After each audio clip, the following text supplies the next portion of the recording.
Bienvenue sur Azimut, le podcast de l'orientation proposé par les spécialistes des études supérieures.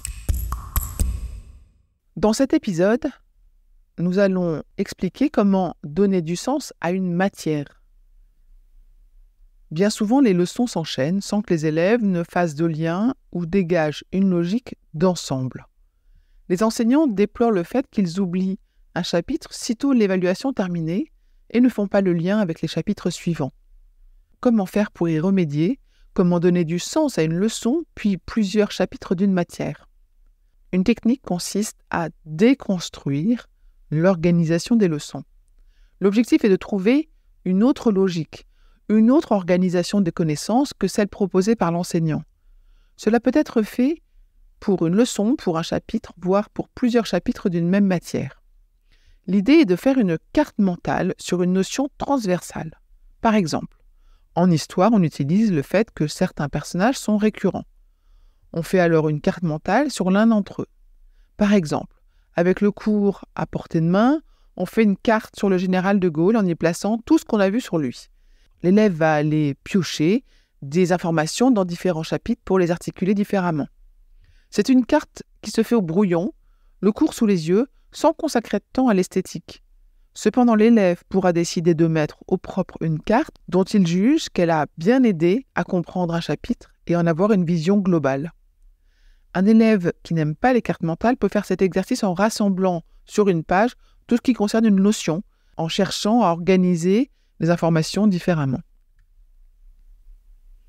Si l'élève rédige ses cartes en utilisant également son manuel et quelques vidéos choisies sur Internet, il agrégera les connaissances bien plus efficacement que s'il se contente de lire son cours, puis lire son manuel, puis visionner quelques vidéos. Cet exercice va conduire l'élève à se poser des questions et à chercher les réponses pour compléter sa carte ou sa fiche.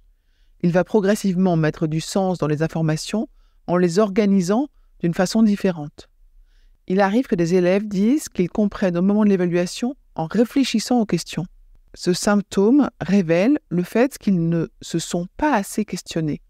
Les questions émergent au moment de l'évaluation, donc trop tard. Cet exercice de réorganisation des informations sur une notion va l'entraîner à ce questionnement. L'objectif est toujours de changer l'angle de vue sur la leçon, de créer de nouveaux liens. C'est ainsi que le sens va jaillir. Et l'intérêt suit naturellement. Par exemple, la notion de dorsale océanique apparaît dans plusieurs leçons du programme de SVT en 4e. Faire une carte mentale rassemblant tout ce qu'on a appris sur cette notion, en ayant le cours et le manuel sous les yeux, permet à la fois de faire des liens entre les leçons, de réactiver les connaissances plus anciennes si les leçons sont étalées sur l'année scolaire. Ensuite, regarder une vidéo éducative en ayant pour objectif de compléter ce qu'on a écrit sur les dorsales océaniques rend le visionnage utile. Il permet de compléter et d'ancrer les connaissances. Je vous retiens quelques secondes de plus et je vous remercie pour votre fidélité et votre attention. J'avais 2 messages à vous faire passer.